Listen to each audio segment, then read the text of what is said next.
This is Cannabis Hotline, and I'm the Grow Boss. Hi, I'm the Grow Boss, and this is Cannabis Hotline. This is a show where we can talk about anything about cannabis that you have questions about. For instance, you want to start growing, or you're growing and have questions. I wrote the Grow Book and Equipment Guide, so we can talk about growing. And if you have questions about the medical side of cannabis, I'm a paramedic nurse. I've been doing this for a long time, and I am happy to help you with that too. And if you want to talk legal questions, well, I may not be able to help you with that as much, but I'm sure we can find an answer.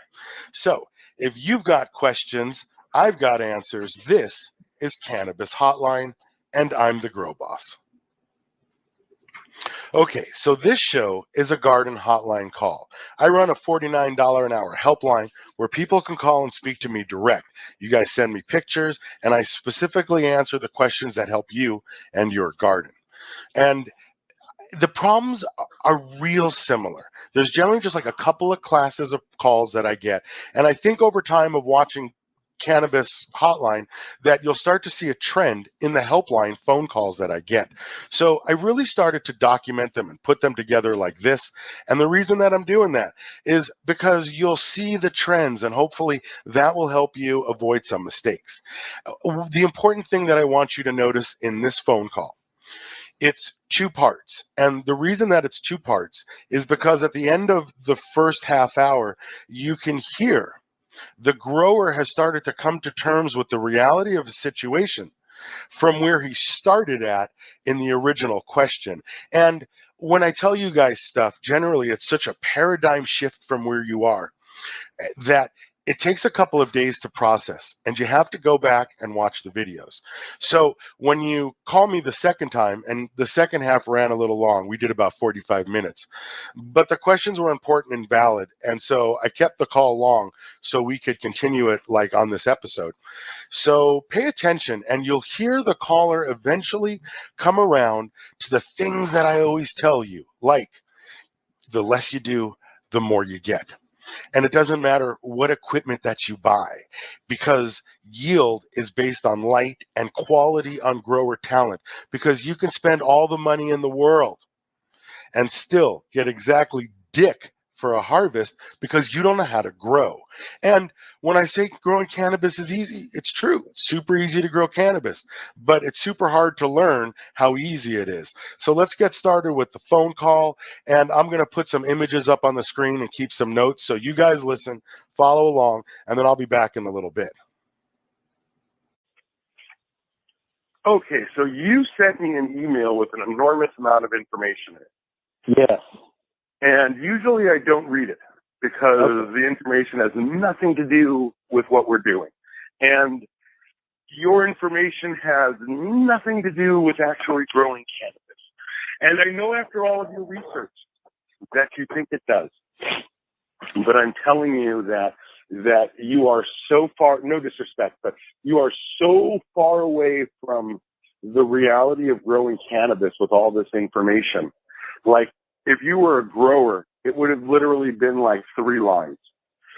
So what I'd like to maybe start off this conversation with you is perhaps let's take a different perspective.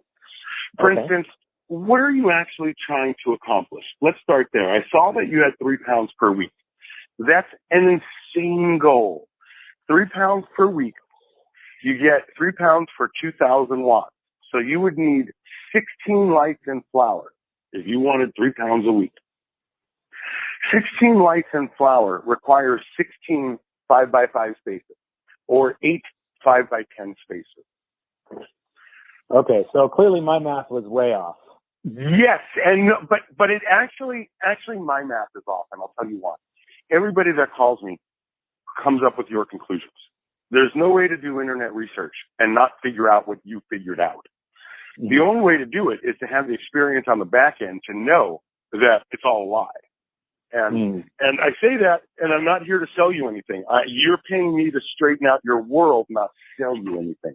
So all I'm going to do in this call is put things in perspective for you so you stand a better chance. I appreciate that. Tell me your bedroom. I see you told me about the 2-car garage and the 3-bedroom house, but tell me, do you have 2 rooms dedicated to this task? Yes. That was the plan for flower, and a separate room for veg. Okay, so you have 2 rooms for flower and 1 for veg. Yes. Okay, that's fine. You got a 3-light rotation. That'll get you a lot more than a 2-light rotation.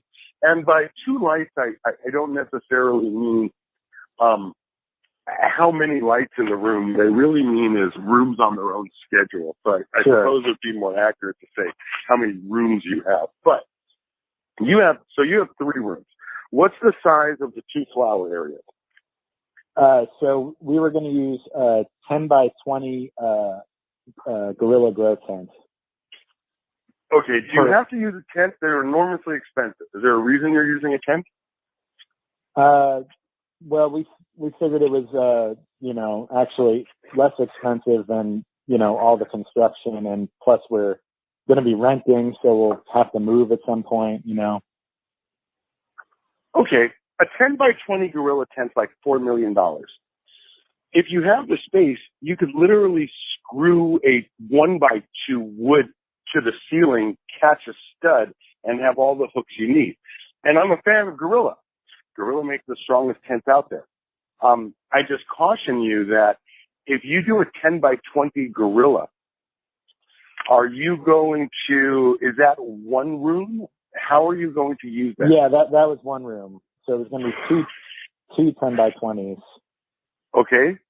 And what were you going to do for veg? Because you'll need a 10 by 20 for veg now. So that was, we're going to get a 10 by 20 for, well, we were going to get a 10 by, I was hoping to get a 10 by 10, but I guess 10 by 20, if that's what you're telling me, that's what we're going to get. Okay, but so I guess if you have... You're telling me no Gorilla tents. Anyway. Well, yes and no. If it's a convenience thing, I just want to put it in perspective that tent's not going to get you more weight. Sure. So when we talk about construction, I'm not sure how much construction you save by buying a tent. For instance, water is water. Your tent's not going to fix that. Electricity is electricity. Your tent's not going to fix that. What your tent does is it keeps CO2 and cold air in and gives you a place to hang the lights. But in a 10 by 20 tent, you're literally going to hang for 8 lights in each tent. So if you were in a room that was 10 by 20, it might be just as easy for you to hang 8 lights from the ceiling. I'm not suggesting that you don't buy a tent. I'm just suggesting that in the perspective of building, if you have to hang 8 lights times 3 rooms, it may not be worth it to buy a tent, or it may be. And if you do, buy a Gorilla because they're awesome, but it'll literally cut your budget by 50% if you don't buy those 3 tents. So that's merely an observation. The other observation is based on what you just said, was you were going to get 2 10 by 20 tents and 1 10 by 10. The problem is you almost need to, when you have a 3-light rotation, all 3 rooms have to be the same. Because if you grow a 10 by 10 space worth of plants, at the end of flower, it will be a 10 by 20 space full of plants. But you have 2 flower rooms pulling from the same space. And because you have 2 flower rooms pulling from the same space, the veg room is going to need to be the same as the flowers.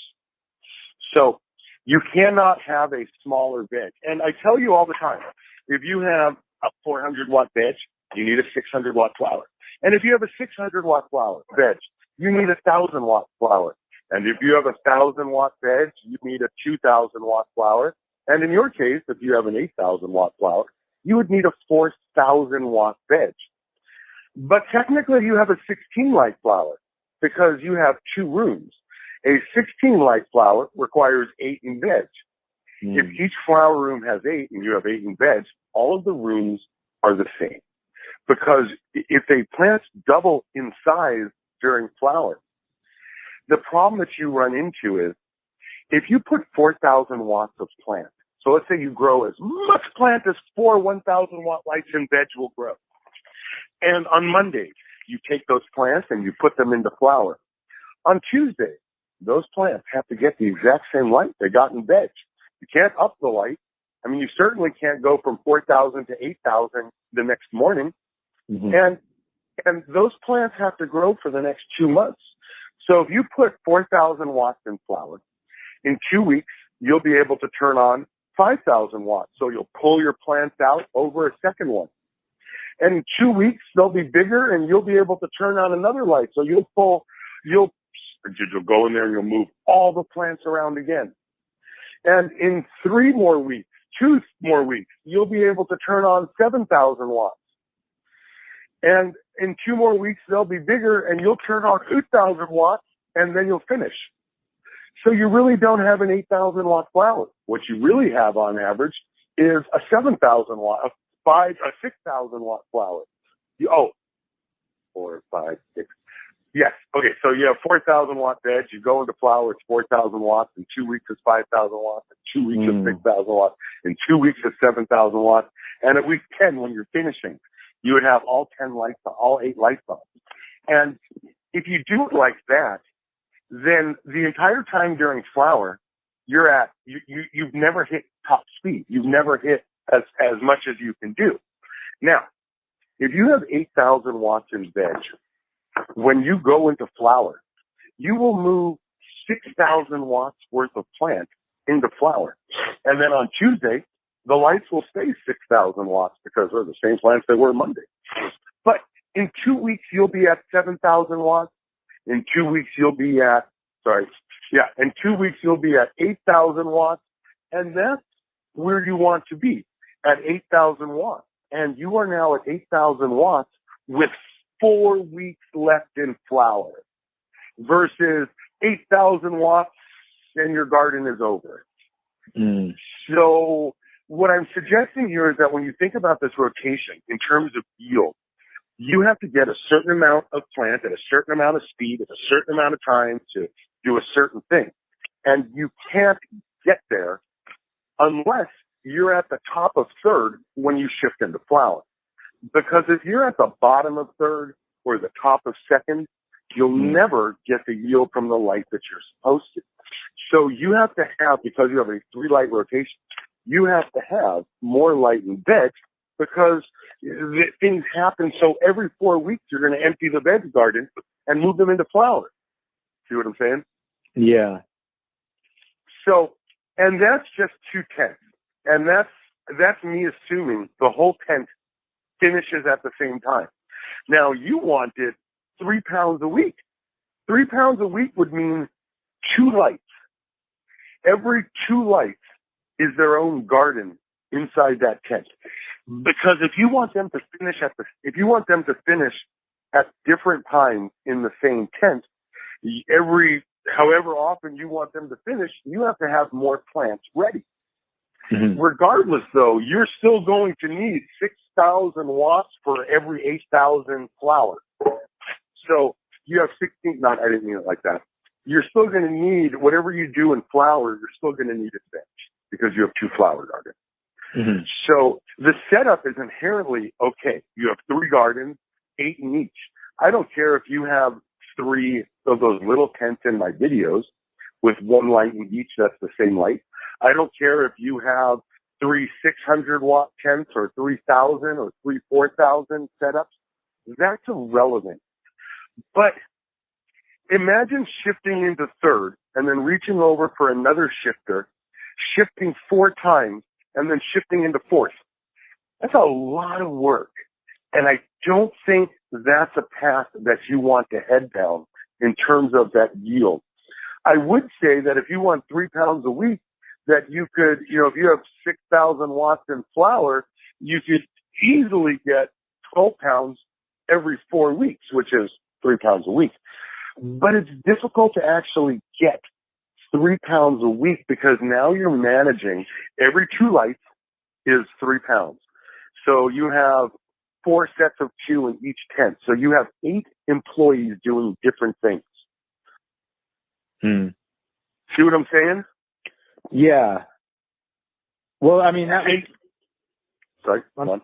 I was just going to say, I mean, my thinking was that having it broken up in a perpetual harvest and basically every area being a different week of growth would be, you know, sort of an easier way of breaking up this much work. But, you know, you're the expert, so I'm really, you know, very interested in, you know, in how you think the best way to get the most yield, you know, is, you know, out of now meat. that's an interesting question, because that opens up a lot of possibilities. You can do every 2 weeks, but if you have 8 different weeks in flower, you have 8 different weeks in veg, and now you're mixing up 16 batches of nutrients. Yeah. So I don't think you want to take on that responsibility.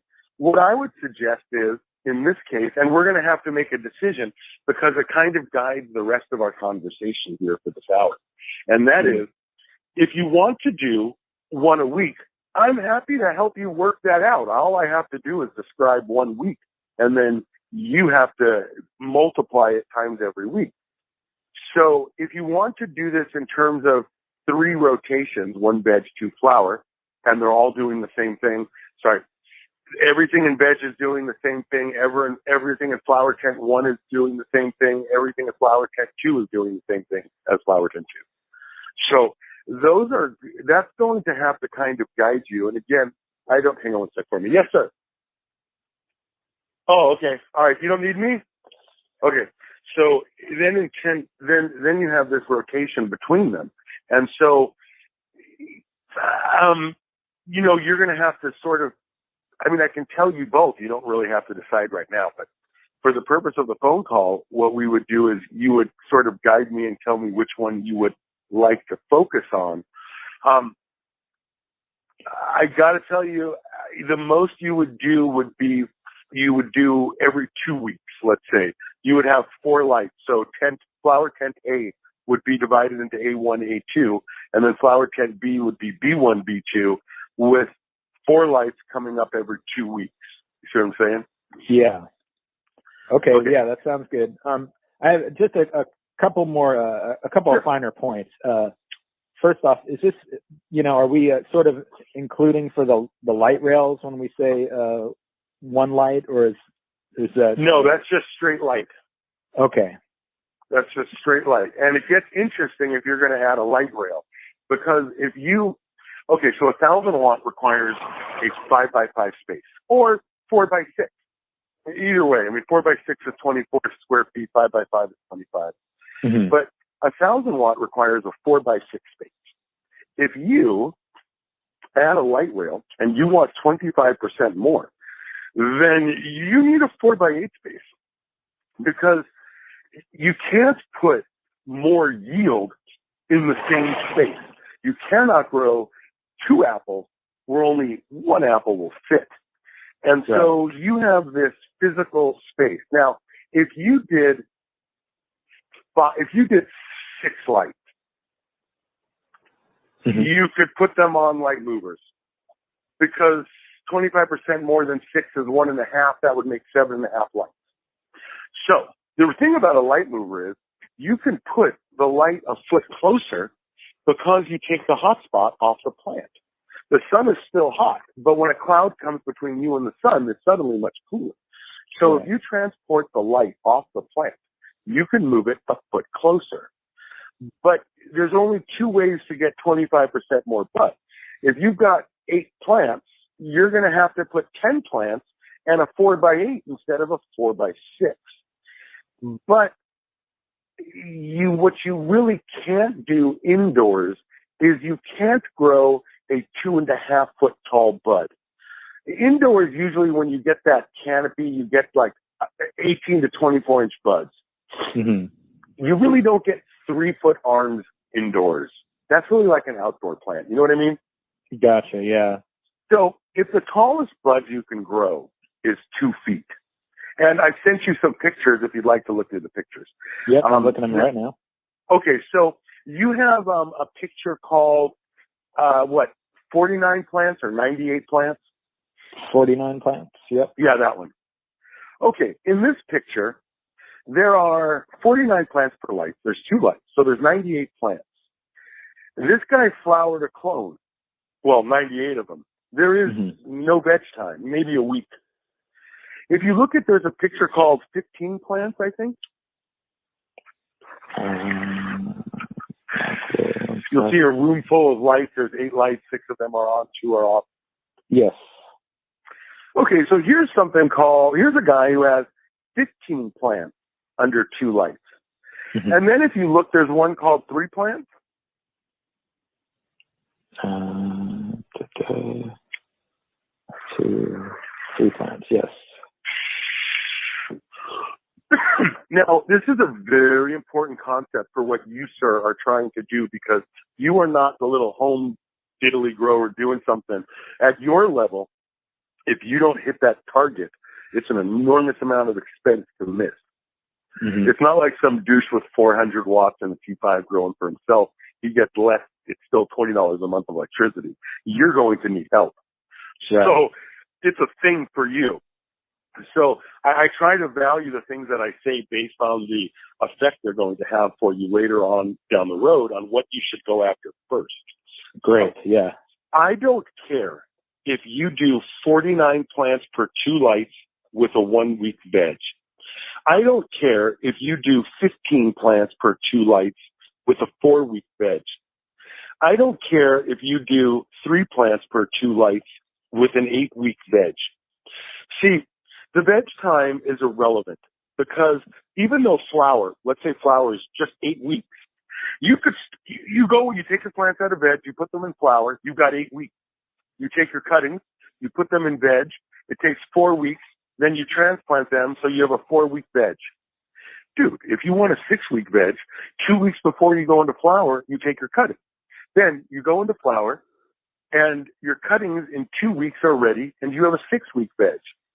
You could take your cuttings halfway through flower and have an 8-week veg. You take your cuttings, 4 weeks later, you move your plants into flower. Now your cuttings are ready for 8 weeks worth of veg.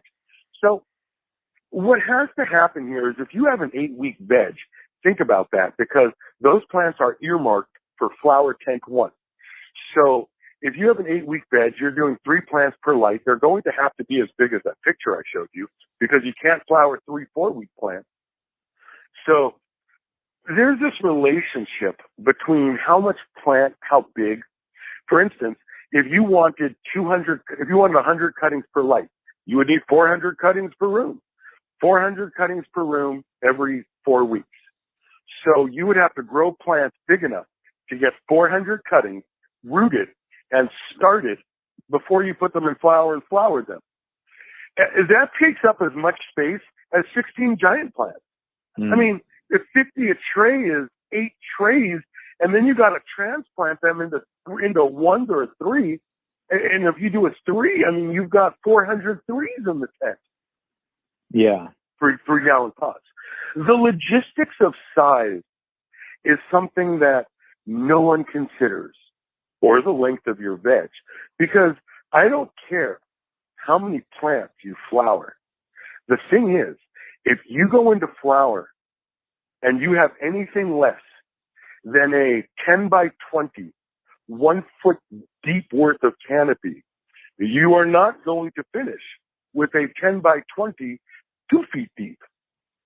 And if you don't get a 10 by 20, 2 feet deep, remember, it takes 5 by 5, 2 feet deep to grow 1.5 dry. So at 8,000 watts, you have to have that entire space filled to get that yield. Right. Right.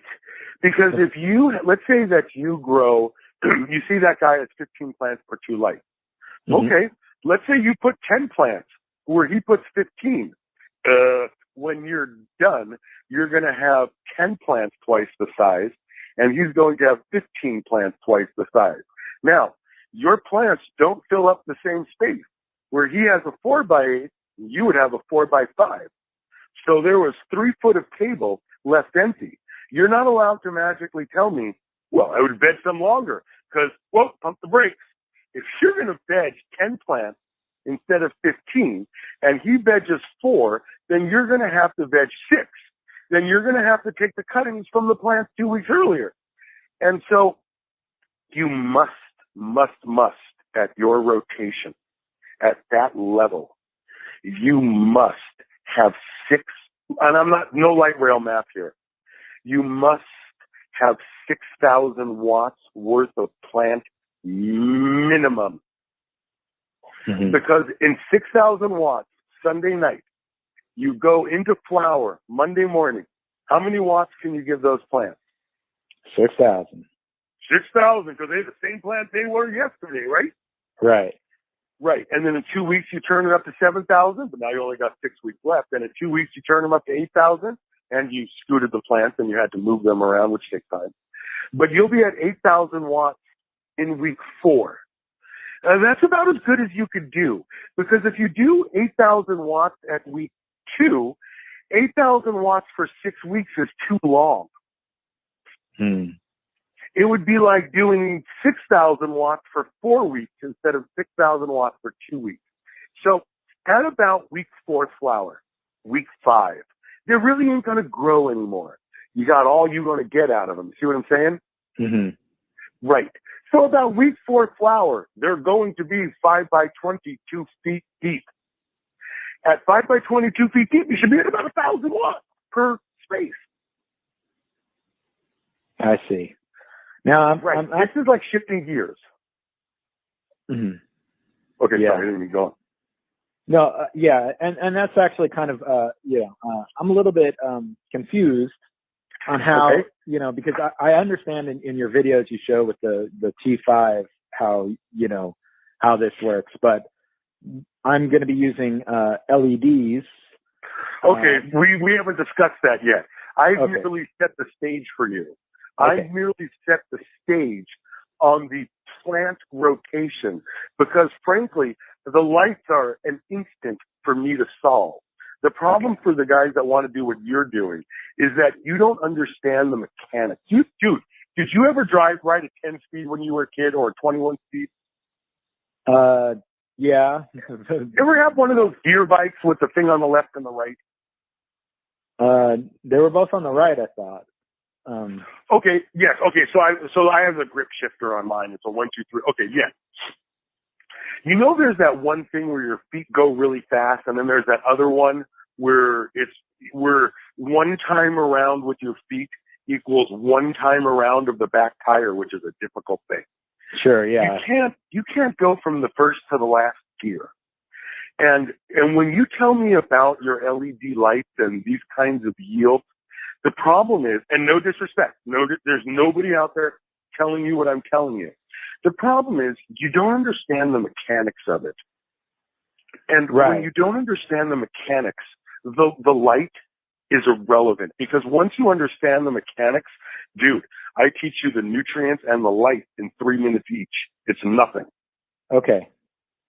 Because the mechanics is, if you try to shift from little gear to big gear, it don't work. You must hit all the other gears in between. And if you try to go up a hill in fifth, it might not work. You might have to be in second, top of second, bottom of third. Like the top of second is more RPM. The bottom of third is better gas mileage. And so in this case, when you come out of flower, when you come out of veg, you have to be at the top of fourth.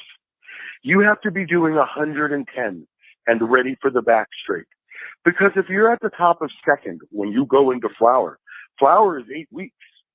In 2 weeks, you're going to be at the end of third. In 4 weeks, you're going to be at the end of fourth. In 6 weeks, you're going to be at the end of fifth. And then in 8 weeks, you're going to be done. You won't get to sixth gear. Flower is 8 weeks. If you divide the whole thing up, 12 weeks, into 2 weeks per gear, if you finish at sixth gear at 1,000, then in week 6, you're in fifth. And in week 4, you're in fourth. And you see what I'm saying? Yeah. So if you try to shift from a 600 watt veg to a 1,000 watt on a light mover, it's too much. Because if you go from 6 in veg, then in flower, you would be at 6 for 2 weeks, 7 for 2 weeks, 8 for 2 weeks, 9 for 2 weeks. You wouldn't even hit to 1,000, let alone 1,200, which is 1,000 on a light mover.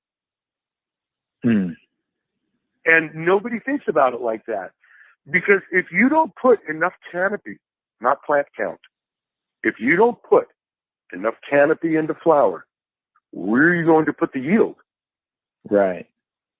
Right. Because if you put 2,000 watts of canopy at the end of flower, it will be 4,000 watts big. You will have spent very little time at 4,000 watts. You would have spent more time at 2,000 watts and 3,000 watts, but you would finish with almost 4,000 watts. Okay, great. But if you have 8,000 watts, you have to have 4,000 watts in veg. And if you shift, and 4,000 watts would essentially be third gear. So you go into flower for third gear, fourth gear, fifth gear, you've never hit sixth gear. Mm-hmm. So if you have 6,000 watts in flower, in veg, now you switch into flower, you're in fifth gear for 2 weeks. Then fourth gear for 2 weeks. Then you switch into fifth gear for 2 weeks, and you're in sixth gear by week 4 flower. So you finish with 1,000 watts for 4 weeks. There is nothing for you but to understand that concept. Because if it took you 6,000 watts to be in top of fourth when you shifted into flower, we haven't even done 10-2 yet. So the other 2,000 watts in veg would then be moved under 3,000 watts in veg. And in 2 weeks, it would be under 4,000 watts. And in 2 weeks, it would be under 6,000 watts.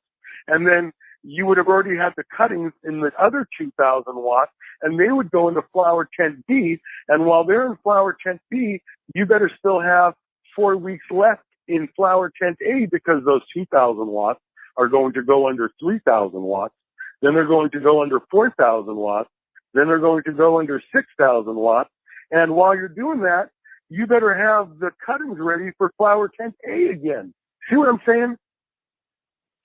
Yeah. I mean, I'm glad I'm recorded this, because I'm going to listen to this again, Oh, yeah. Now, when you listen to that again, and you understand that it requires that you are going to need, let's just say this guy does 15 plants for 2 lights. If you throw, I'm not even factoring the light rails yet. You want 8 lights. That's 60 plants a room for you. So you have to have 60 plants a room in veg you have to veg them to 6,000 watts. You have to be at the top of fourth before you go into flower, because if you're at the top of third, you'll never get to 6. Right. Right. So the thing is, if you now try, that was just 2 flower tents. That was A and B.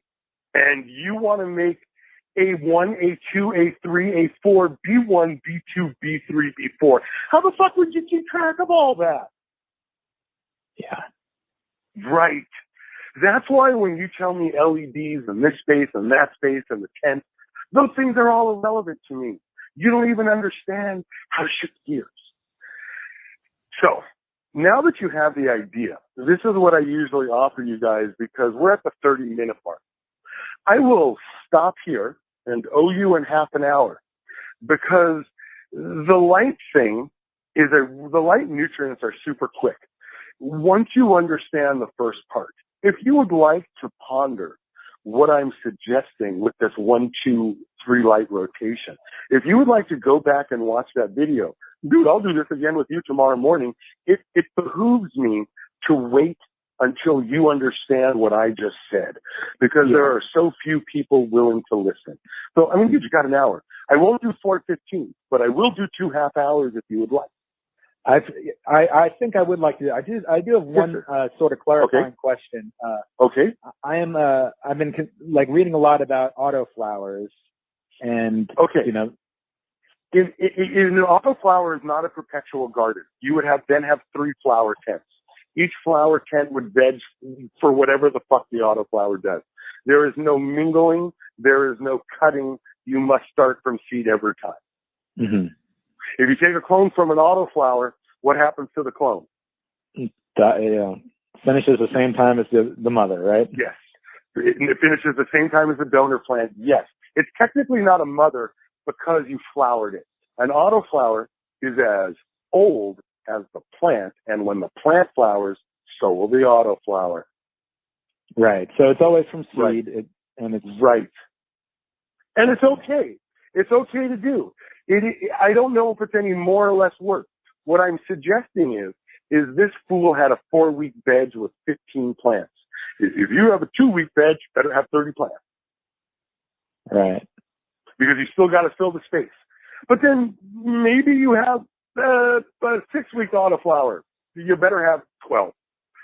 Now, that said, if you have 15 plants on average, to fill the space, if you have a 4-week veg and 15 plants, if you have a Kush, you're going to do 18 plants, and if you have a Haze, you're going to do 12. Why? Because Kushes grow, because indicas grow slow and sativas grow fast. Mm-hmm. So, what I do is I give you a clever average. But as you know the details and you come along and you learn this, dude, the only 2 problems good growers have, plants got too big for the light, girlfriends hate trimming. So if you don't have any grow problems, then you'll be like, oh shit, I need less plants, or I should have topped more, or something like that. You'll have to learn. I can just teach you how to shift. Since I'm not on the road with you, I don't know if you should do it at 2,900 or 35, but I can put you really, really close to that number. Yeah. And Awesome. yes, as far as the nutrient part goes, let me ask you, do you think that you would feed 3 plants under 2,000 watts? You're in, let's say, week 10, period. You're in week 10, whatever that nutrient bottle says. Do you think you would feed 3 plants in week 10, which technically could be 8 weeks veg and a 2-week flower, the same way you would feed 15 plants in week 10, because 15 plants would be a 4-week veg, 6 weeks into flower? Do you think you would feed 3 plants the way you would feed 15 plants, even though they're the same age? I would think not. That's right. Because not everybody weighs the same, and you don't lift weights or run or someone else doesn't and you might. Football players eat 4,000 calories a day. Most people can't. So my observation is age is irrelevant. So when they tell you on a schedule of nutrients, you better be damn sure that you have 8 lights, 1,000 watts, a 4-week veg, that you're vegging in 3s and transplanting into 10. You better be damn sure you have whatever the fuck they have, because how the fuck do they know? You don't even know. Yeah. Right. And then you look at the bottles, and some of them have a 2-week veg, a 4-week veg, a 10-week flower. Some of them are mils per liter, some are mils per gallon. The nutrients are 100% worthless. So they also follow the light. So now that you know that you're finishing with 1,000 watt light, you're at 100 ppm in week 1, you're at 200 ppm in week 2, 3 in week 3. You may not feed that week, but you'd be at 500 in week 5 and 800 in week 8. Is that the correct amount? I couldn't tell you if it was the correct amount. I know it's pretty fucking close. Because if you were to do an 8-week veg, dude, those plants would be as tall as your shoulders, and you would be in a 10-gallon bucket, and they would probably want 800 ppm. You would probably also be watering once a week, once every 5 days anyway. You don't want to water a bucket like that. If you were watering a bucket like that every 2 days, it'd be a lot of fucking work. So you're looking to water with the standard 5 to 7 days. So if you're watering every 5 to 7 days, then if you were in week 8 veg with three big plants, great. I think 800 would probably be pretty good. But what happens if you were at week 8 with 15 plants?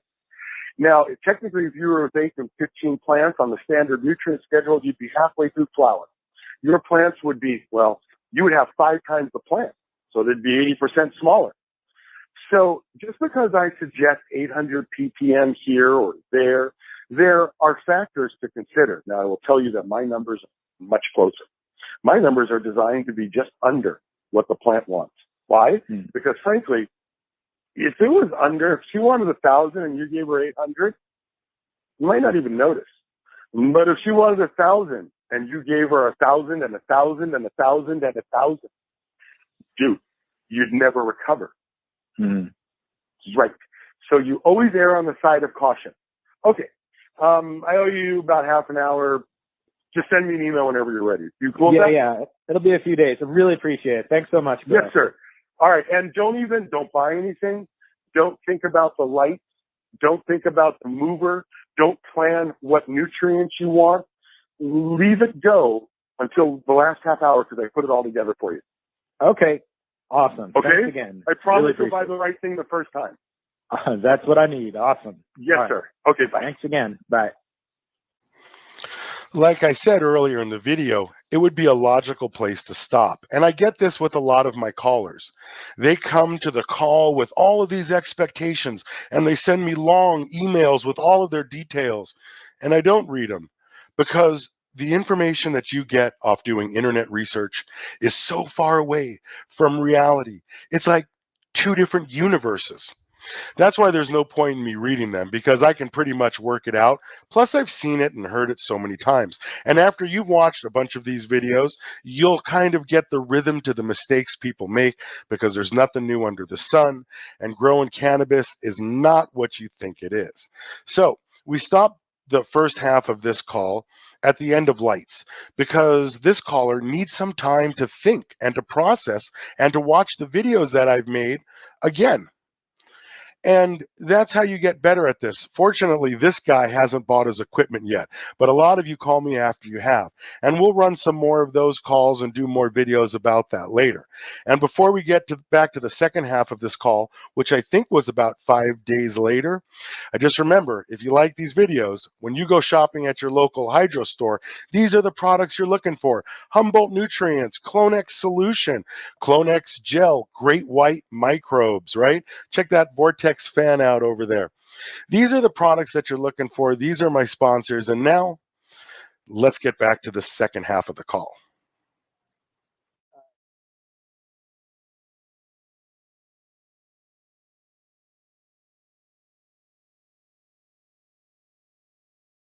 So am I as good as I say I am? Oh, absolutely. Yes, I am. I mean, I've watched all your things. You're amazing. You're incredible. Don't get me wrong. I just wanted that on tape. That was all. You can listen to that shit later. Yeah, I'll send it to you. I'll send you the copy. I already know. Okay, so what today are we doing? I see you sent me some information in email. It was slightly confusing because you said you changed it and you're going to do a 3-room. Oh, okay. So it's 2 4x8s in each room. Yes. Okay. That is on track. Good. Yeah, I feel good about that. Yes, that's very reasonable. And you have a couple of choices on how you're going to do it because you're doing 4x8s, not 5x10. I personally would suggest 3 digital dimmable ballasts with light movers in all 3 tents. Okay. Your alternatives are 600 watts because a 4x8 is 600 watts. It's not 2000s. Mm-hmm. So when you talk about 4 pounds, remember we're talking about 600 watt lights now. If you have 4 lights, you get 4 pounds in 2 months. So if you have 2 setups like that, then you get what you said.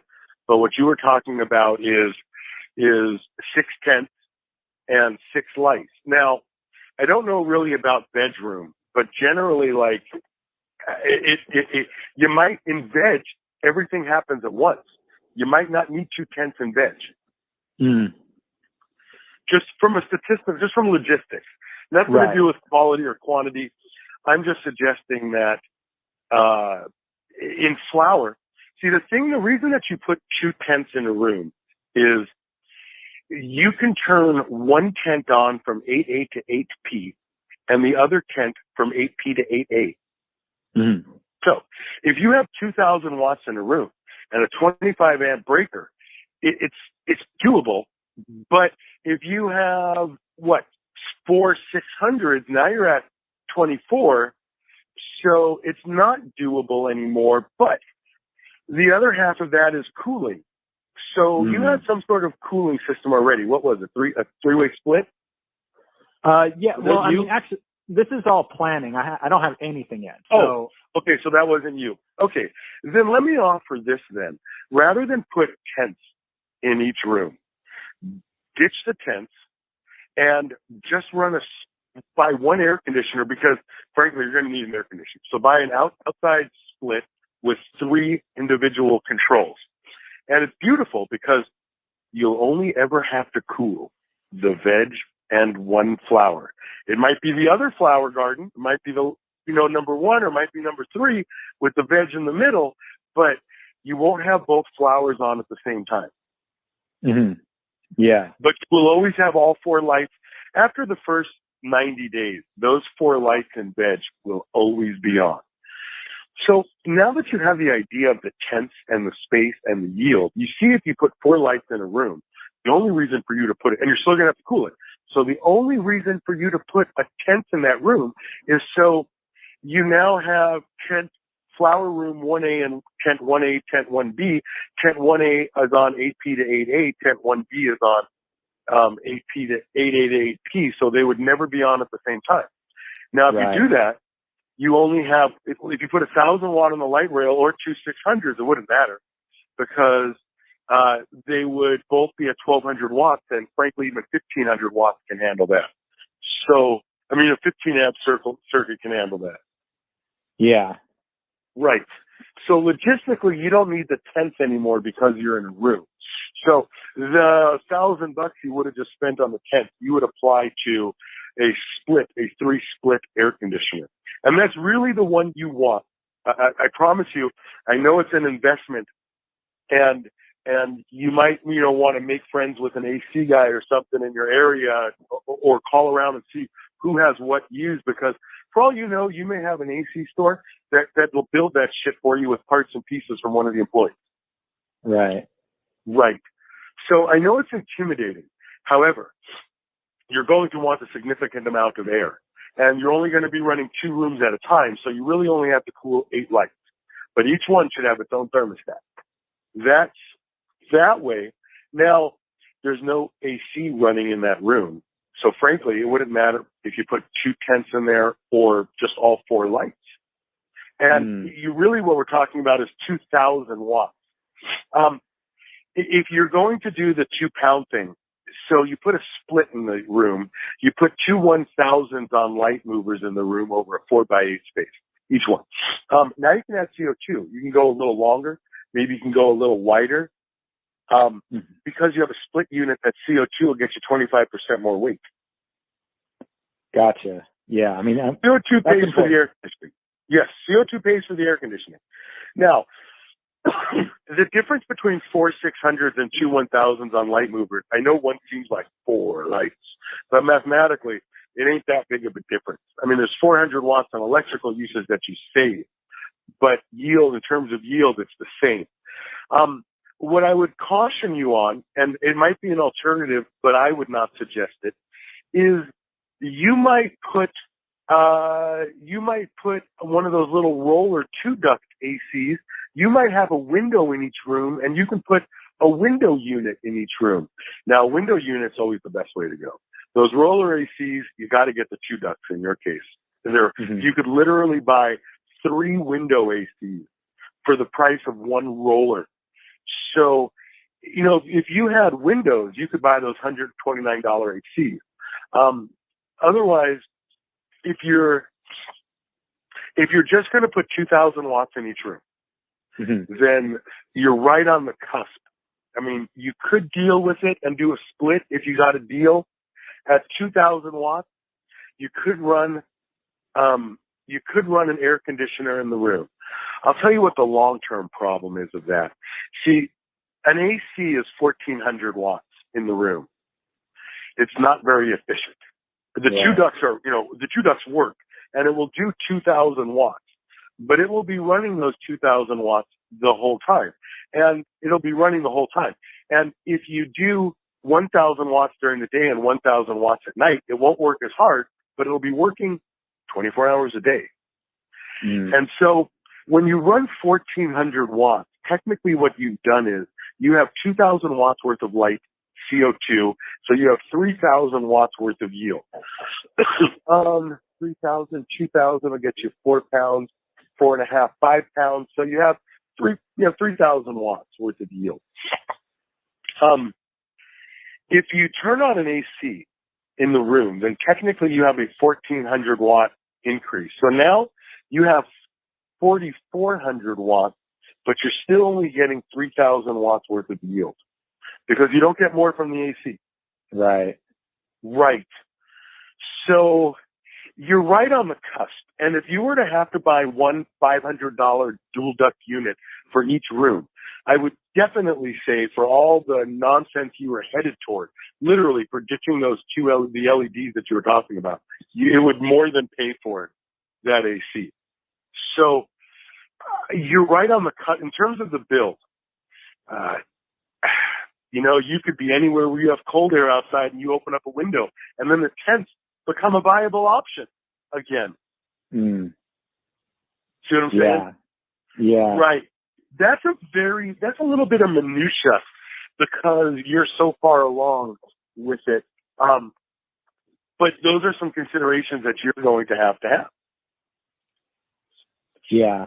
So I'm sorry, I misunderstood. So you're suggesting I don't use LEDs? You're suggesting sodium or? Oh yeah. Oh yeah. You'll never. Yeah. LEDs are great for the guys who want to build rooms, but for the guys who get the yield, it's never LED. Think about it. What do you see in facilities? What's in every facility? I haven't been to a lot of facilities, to be honest. So double-ended bulbs. Yeah. Right. So you've got the home version of the double-ended bulb when you buy an HPS. And I like LEDs. I mean, I've got Kind LED as a sponsor, and they are appropriate in certain places. But the reality is for you to set up that room with 6 lights, with what you said, you would have 6 1,000-watt Kind LEDs. You'd be at what, $12,000, and you didn't buy anything else? Yeah. You could come to my store and buy 6 1,000-watt lights used with hoods for $120 each. So you go from 10,000 to 1,200. You don't even know how to grow. So, and then when you watch my videos about how much heat these things produce, yes, LEDs produce far less heat. There's other problems with them. They're very focused. And even in the videos you see when I do the smoke machine, they're very focused. So you're going to buy a Kind LED, and if you buy a 1,000-watt light and you add CO2, 1,000 watt with CO2 requires how much space? 4 by 8. So you're still going to have to buy a light mover for it. Yeah. And it's not without heat. LEDs get fucking hot. Dude, 1,000 watts of electricity. 750 watts of electricity. You couldn't touch it. You couldn't touch the heat coming off the ballast for that. And I don't mean that there's a ballast in the LED. There is a heat sink. The thing weighs like 35 pounds. It's heavy. It's got those fish eyes that scatter the lighting. And those Kind LEDs I've never seen anything better than those Kind LEDs. But still, if 1,000 watt with CO2 requires a 4 by 8 space, you have to put it on a light mover, right? Yeah. Or you have to put it 20 feet away. So now you're at 6 of those lights plus 6 light movers. You're still buying the air conditioner because, dude, those heat sinks, even in my videos, they heat up the room. Sure. They heat up the room, and they're not heatless. It's 750 watts worth of electricity. Even if the light doesn't make any heat, and you see me touch it, the LED light doesn't make any heat. I'm just suggesting that at a production level, you generally don't show up with a 1/4-ton truck with the 1-ton suspension package upgrade. You generally buy the 1-ton package. You don't try to, it's not, there are so many parts and pieces that make it what it is right. So all I'm suggesting is that if you don't even know how to grow, you see my point, yes? Yeah, don't put my money there. Yeah, that's not the place to spend your money. Now, I will tell you, now that you've accepted that, I will also tell you that good growers come through and they buy LEDs later when they're good. They don't buy them for veg, though, because the light's too intense. Gotcha. Yes. Okay. Yeah. All right. And let me ask you this. In your research, how far away do you believe your lights should be? That was going to be, that was part of my question, because with the, I know that, with the light mover, we can go a foot closer. And I know what the, the manufacturers say for. What do the manufacturers say? What do the manufacturers say? Tell me what you heard the manufacturers say. Well, I think it was 36 inches for, let me look it up real quick. Next light. That's what I was looking at. I know they're supposed to be able to do a 5x5 flower and a 7x7 in veg is what they. Okay, so we have a 5x5 veg and a 7x7 flower. Now tell me how far away that light should be. Let's see here. I do grow lights.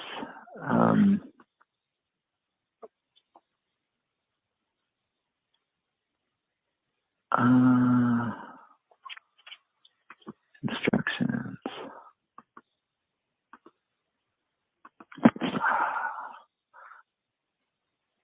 Proper use.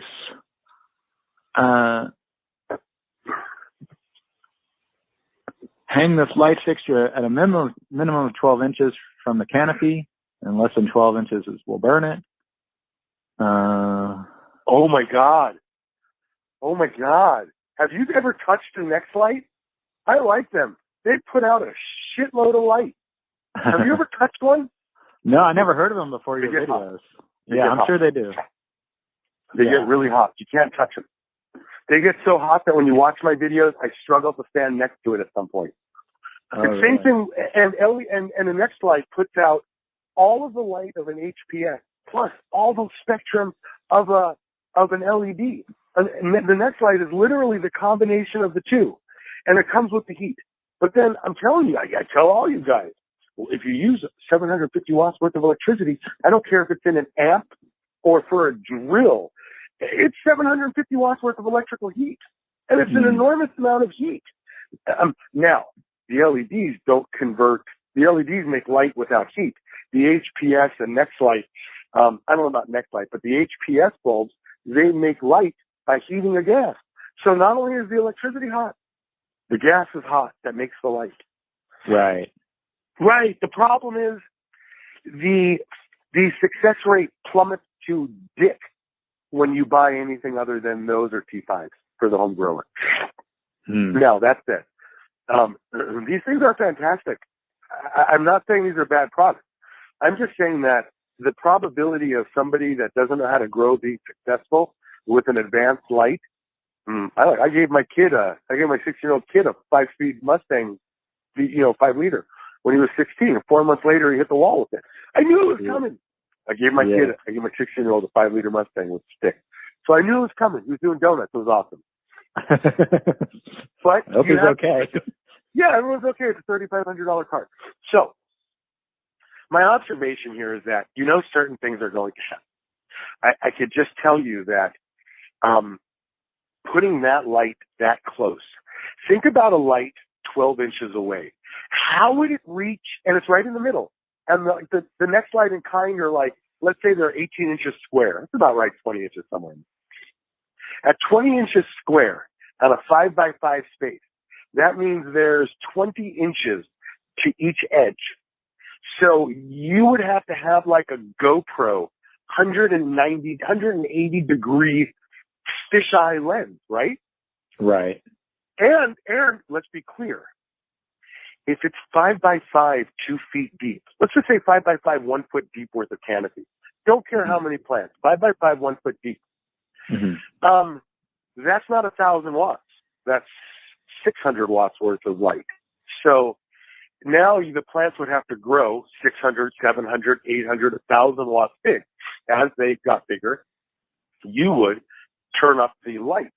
So you'd also have to raise the light. But think about that. To get up 2 pounds, it requires a 4x8, 2 feet deep. 2 pounds is like 4 by, if we're doing the table, it's like 4x6. It's like a 5x5 space, 2 feet deep, 4x6, 2 feet deep. Mm-hmm. So it's a significant amount of space because 2 pounds dry is 6 pounds wet.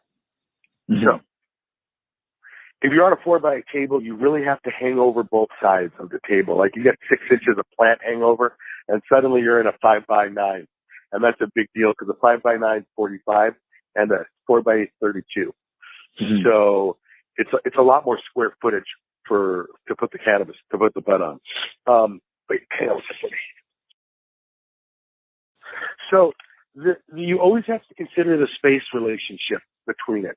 So if you have a 1,000-watt LED, and let's say I'm wrong. Let's say I'm dead wrong. And LEDs are the best thing. Are you going to be able to grow a cannabis plant into a 5x5 shape 3 feet deep? Because to go from 1.5 pounds to 2 pounds, you have to grow an extra foot taller. And cannabis intense really doesn't grow 3-foot arms like you see outdoors. Right. Right. So to get that yield, we have a certain volume that we have to hit. They don't plant 400,000 acres of almond trees because they only need one almond tree. Yeah. Right. So if you want that yield, you have to have the space. So if I'm telling you 1,000-watt HPS on a light mover with CO2 as a 4x8 space plus a hangover, if you have 1,000-watt LED, just do the same thing. Mm-hmm. You'd have to put it on a light mover. You see me do that in my tent, right? Yeah. Right. You see me do that in my tents in those videos, in those venting videos. And that's because it's a great idea. It's not that it's bad, but let's be clear. You still have to veg them big enough. Yeah. And if you're going to buy an AC, and you're going to have to buy an AC no matter what light you buy, Sure. if you're going to buy an AC, are you going to buy, and you have to buy it, and the cost is, the cost is inconsequential. You could lower your lights by 90% in cost and raise your air conditioning by twice, and you would still save $7,500. Mm.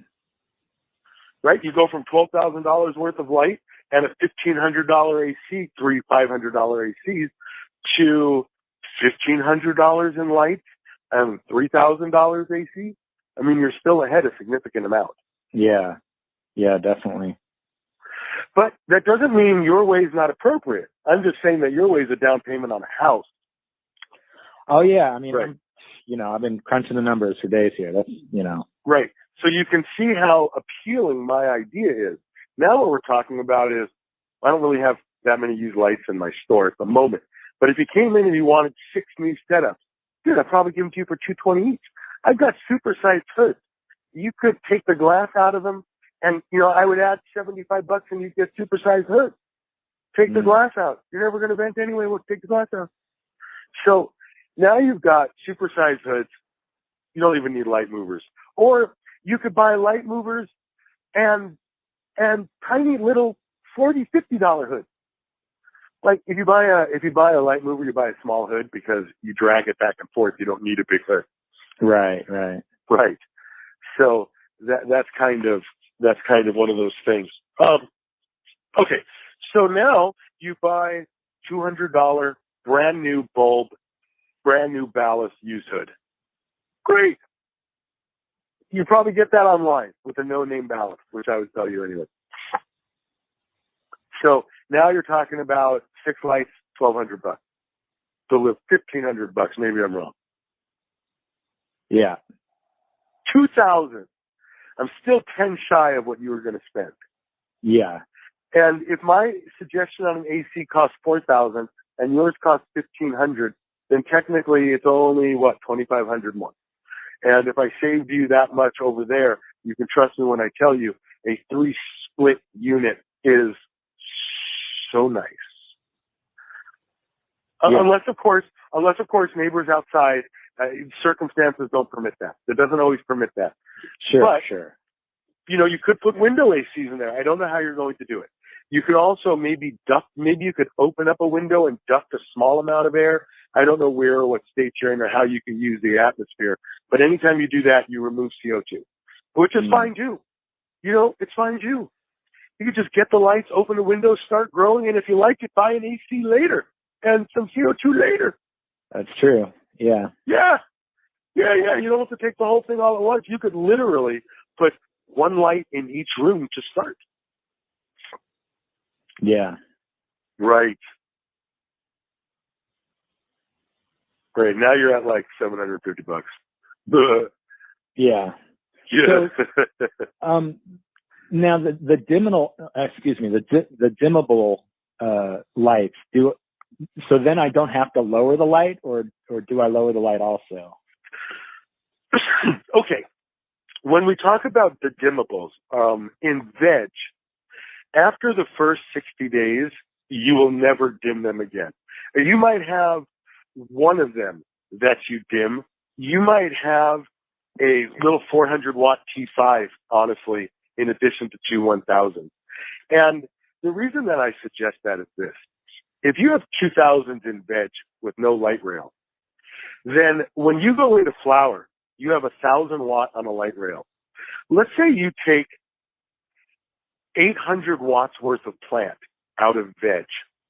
Let's say you take 850 watt plants and you spread them into flower. No, you take 8 100 watt plants and you put them into flower and you weave them into a trellis. Mm-hmm. So you have 800 watts to start flower and you have 1200 to finish, because that's your final light and that's the amount of plant that you're starting with. So if you have 800 at the start of flower, literally, I mean, they were already under 1000 watt lights. So you would just keep the 1000 watt on and never dim it. Right. Right. Now, let's say you had a 600 watt in veg and nothing more. Then if you had a 600 watt in veg, then when you went into flower, you would move 6 plants, not 8, into veg, into flower, 6 100 watt plants. And then from there, your 1000 watt light would be turned down to 600, because 600 on a light mover is 750. So your 600 watt plants are getting 750 in flower. Equivalent, not the balance of that 600. See what I'm saying? Sure. Yeah. Okay. So now the light's moving back and forth, and in 2 weeks you turn your ballast up to 750, and in 2 weeks you turn your ballast up to 1000. So you're not going to be at 1000 watts or 1000 watts actual, 1200 watts effectual with the light mover until week 6 flower. So in one scenario, I have you pretty much on 1000 from week 1. In the other scenario, you don't get to 1000 to week 6. Think about that. I'm at top speed day 1 flower. And even if I did 1000 in veg and I turned my light mover down to 750, so the plant still got 1000 watts, 750 plus 25%. In 2 weeks, I would turn it up to 1000.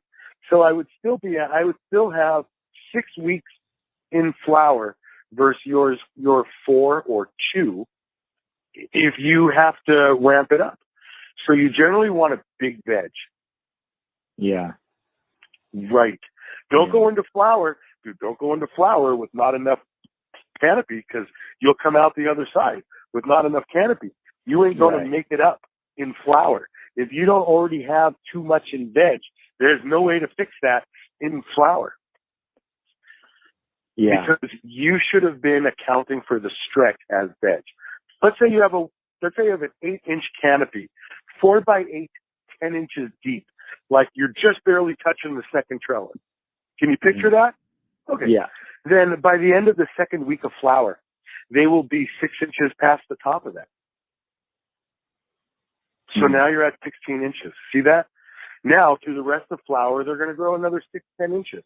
Now, they'll grow a little less. If they're an indica, they'll grow more. If they're a sativa, I didn't give you a plant phenotype. What I gave you was the idea that that if I were to do it, and I put 1000 watts into flower, 1000 watts worth of plant into 800 watts worth of plant into flower, that coming out at the end of 2 weeks, I would be at 1000 watts worth of plant easy. Yeah. Right.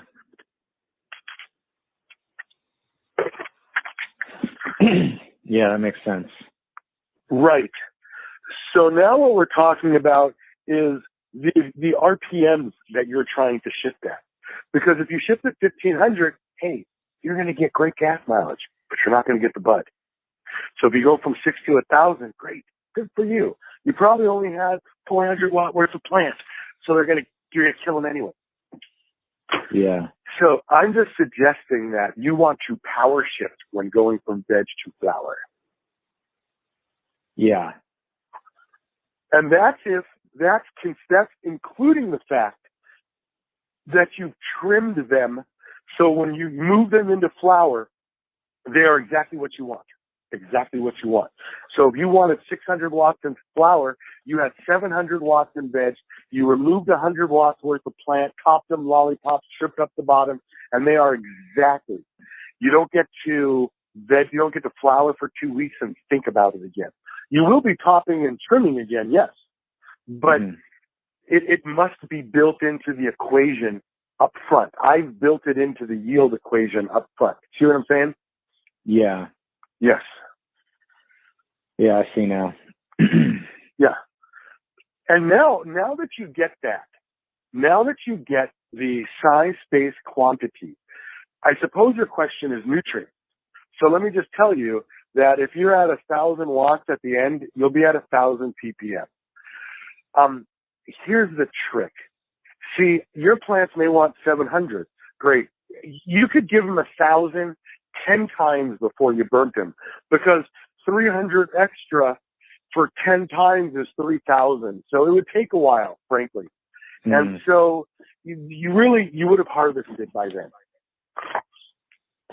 Yeah. So what I tell you is ppm matches the light. For instance, you have 2,000 watts in veg, but 1,600 watts of that is growing big plants.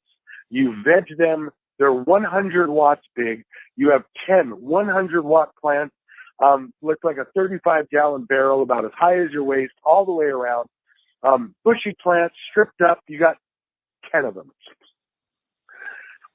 If you put them under 1,000-watt light, you could give them 1,000 ppm each.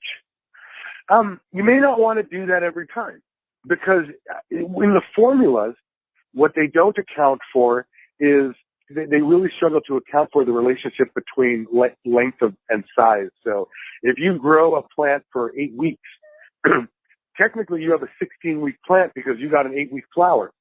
So at 16 weeks, you would still be at 1,000 ppm. Right. Now, in the back of your mind, you have to consider, if you grew one plant, remember that picture I showed you, 3 plants per 2,000 watts? Yes. Right. If you grew giant 10-week plants, you clearly would not feed one giant 10-week plant the same way you would feed 12 plants 6 weeks into flower with a 4-week veg. Right. Right. Because they're not the same motors. It doesn't have the same transmission. The gear ratio in the back is not the same.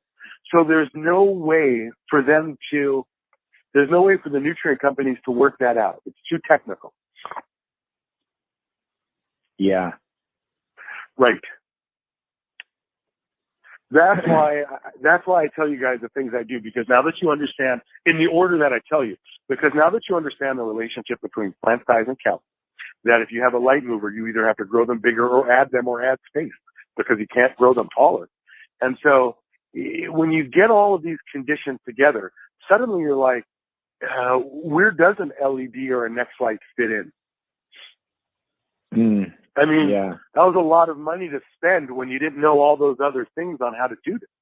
And I like those products. I mean, nobody makes light like Next Light. And so I'm just suggesting that those are advanced situation lights. And that may not be you. And so now that you have this relationship between light, yield, space, and plant count, I suspect it'll be a far more successful thing for you, because the nutrients you apply the same way. For instance, if you have a plant and it's in a 1-gallon bucket and you have to water and feed it every day, 500 ppm, and you put it in a 5-gallon bucket, you're only going to have to water once every 5 days.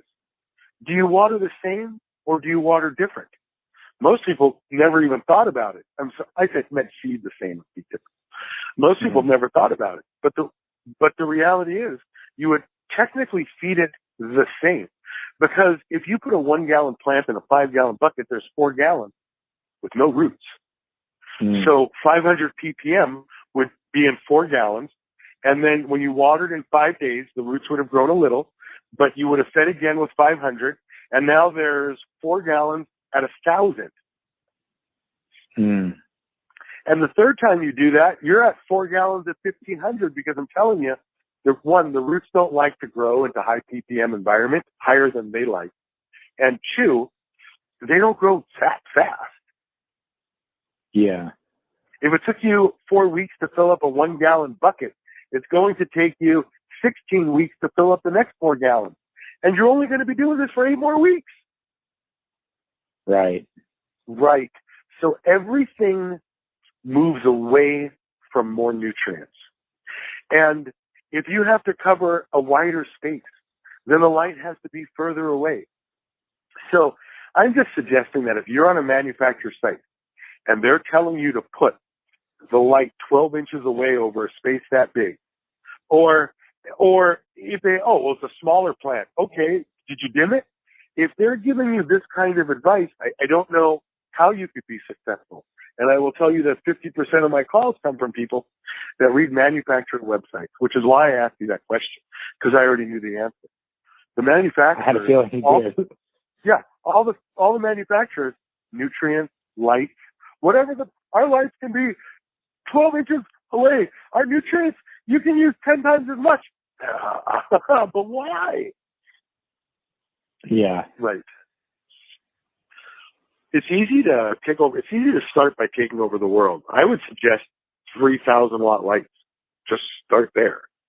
You can dim them down to 6 and use your house AC. Yeah. Okay. Yeah. Remember, the thing is, it takes 6 harvests to get good. If you have one light, it takes 90 days to get a harvest. So it's going to be, 6 harvests? You know what I mean? You're into this for a year and a half. 18 months, yeah. Yeah. If you've got 2 lights, you're into this for a year because you get a harvest every 60 days. If you have 3 lights, in 6 months, you'll have 6 harvests because you have 3 lights, so you get a harvest a month. Yeah. Right. That sounds like the most logical place to start, with 3 1000s that are dimmable for you. Now, right in between these HPS things and these LEDs. Now, the LEDs are 10 times the expense, but there's the T5 bulb that's literally 3 times the expense. And if you look at my videos, the LEDs are cooler than the T5s, but not by much. And it's an enormous increase in price. So what I suggest for you guys is T5s, like those nickel cities you see in my videos. Yeah. I honestly, I loved the way that video you explained, now you're at 600. Now, I love that, okay, turn on another, there's something very appealing about that, certainly. But I don't know much about, I've never heard about people really growing under fluorescent except CFL, very small closet grows, Yeah, but compact fluorescent is not T5 fluorescent. It's not T8 technology. It's not T12. If you had a 1,000-watt compact fluorescent, the same electricity, you could do the same amount of light with a 200-watt T5 or a 50-watt HID. Those compact fluorescents, they put out very little heat. God bless them. You know what I mean? But they put out very little light. Right. Right. So when I said, you see the plants in those videos, dude, we were growing that shit for months in the store for those videos. We turn them around at night. Yeah. Oh, interesting. I didn't realize that. Yeah. That wasn't just for the videos. We would turn those tents around. We would stack tables and trash in front of them in the back of my store. Literally, it's like we're going out of business. Dude, people would climb over the trash. They were off. They would try to look at them. The lights weren't even on. Oh, it was insane. Like, we literally had to build barriers to keep them out. Really?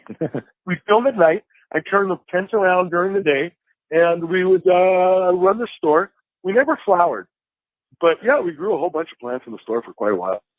Oh, wow. That's funny, right? One day some store is going to be like, we're the first to grow plants. And I'm going to be like, yeah, dude. Yeah, sure. Yeah.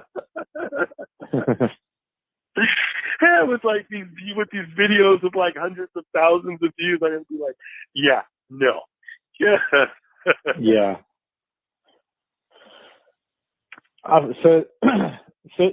And you I'm sorry, like I haven't watched that one in a little bit, but you flower under that too, huh? Under those T5s. Yeah, I got the video called T5 Haters Say What? That's right. And I remember that one. Yeah, that's Dan. Okay, so it is a little misleading because those plants are in buckets because they're on the bucket that they water is on an upside down 5-gallon bucket. So they look huge.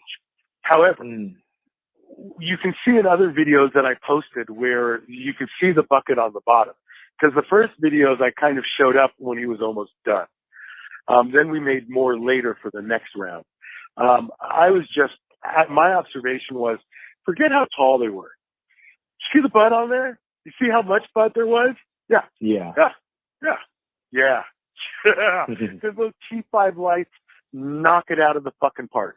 Now, I will say that if you're growing on a take over the world level, it is inappropriate. Just because there's a cost. I mean, they're expensive. They're 3 times more than you would spend with the HIDs.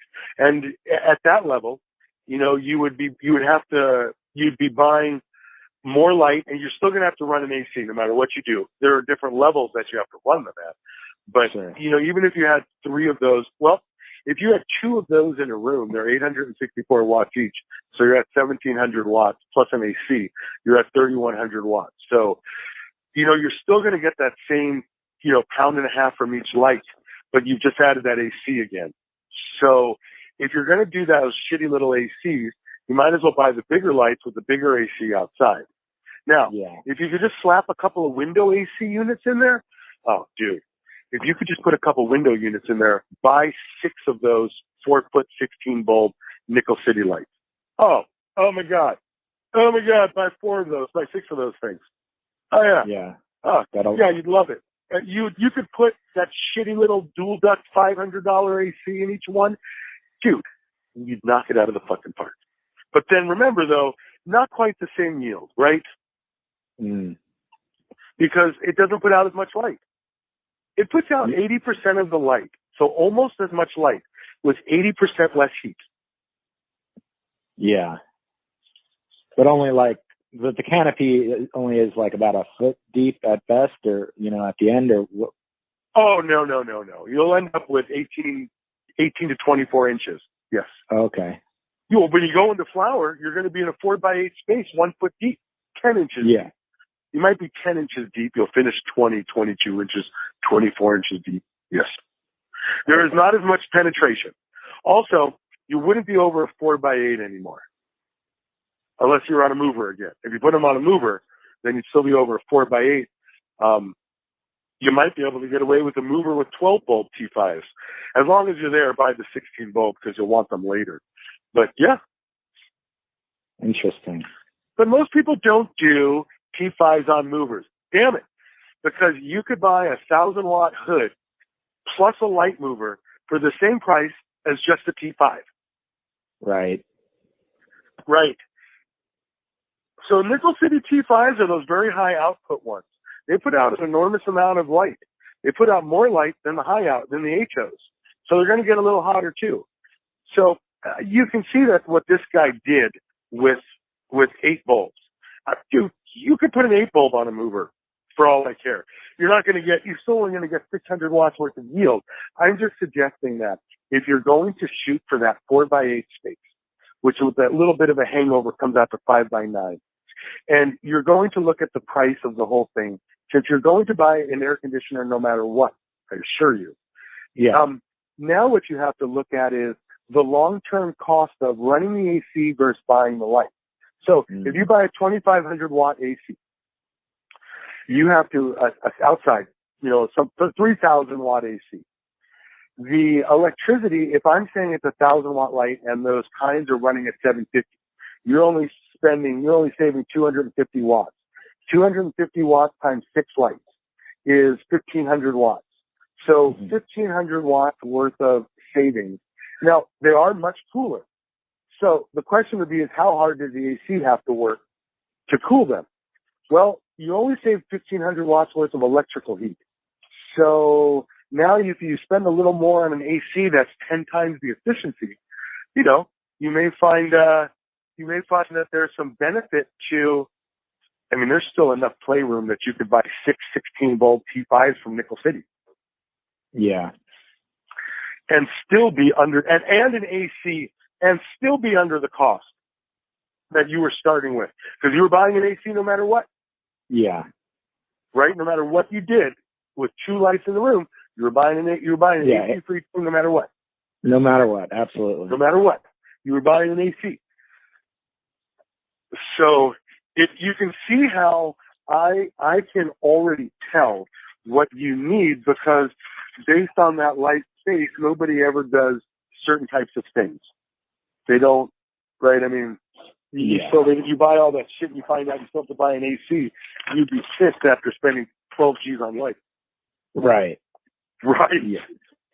Right. That's how come I already know, certain things are going to happen, because there's no way to get from here to there without going through certain things. And so going through the AC is one of those things you have to go through. And nobody ever works that out, because you can't vent. Yeah. You can't vent. As soon as you vent, you throw away your AC. There's no point in venting. So, it's a motherfucker. It's a motherfucker to get it right the first time. And that's why I'm calling you. Yeah, that's, you understand. We're in the same, I don't know what you know, but we understand each other here. I need to really do this right from the get-go. I'll tell you, I had a guy come in my store yesterday, 2 days ago, comes in, asks me about a light. He wants to take over the world. So I'm like, this is 1,000 watt HID. You can have it for $120 with a magnetic ballast fuse. This will be the light you buy. This will be the biggest mistake light you could buy. And then I showed him the 3 lights, the T5s. We went through the tent and everything. And so he was very excited. And he bought a light. What do you think he bought?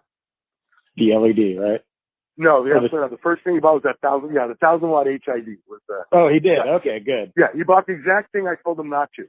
So the next day he comes in and he's like, okay, so I got my seedlings popped. I want to turn my light on. I said, okay, put it 10 feet away and put the seedlings in another room. He goes, what? I go, well, dude, you got 1,000 watt light. And that's pretty much how most of these calls go. There's a natural evolution to the calls where the customer will call and they'll be on one track. And then we talk about the reality of the situation. And then when they stop and think about it and consider it, you can see they switch to another track. You can see that happen in part 2 of this call, right? In the second half of this call.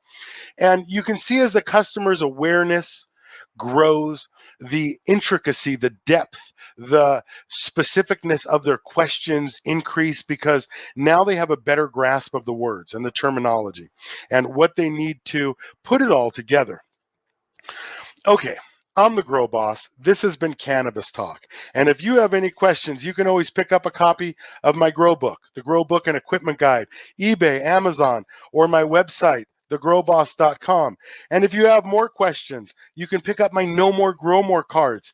There are so many questions about light and yield. These things got everything you need to know about them, everything you need to know about growing.